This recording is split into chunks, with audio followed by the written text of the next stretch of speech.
ભટારમાં રહેતા ગુમ થયેલા આડેડની આજે સોમવારે સવારે અલથાણમાં મેટ્રોના ખોડામાંથી લાશ મળી આવી।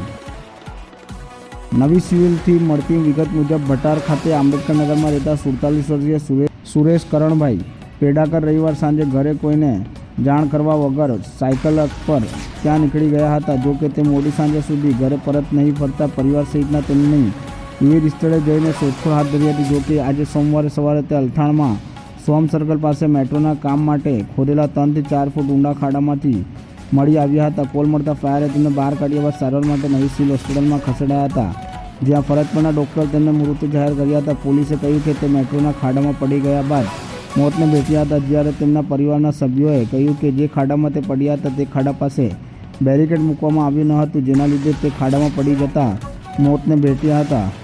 જ્યારે સિવિલ ખાતે સુરેશનું પોસ્ટમોર્ટમ કર્યા બાદ ડૉક્ટરે કહ્યું કે તેમના માથાએ ઈજાના નિશાન મળ્યા હતા। જો કે તેમના લીધેલા વિવિધ સેમ્પલના રિપોર્ટ આવ્યા બાદ મોતનું સાચું કારણ જાણવા મળશે।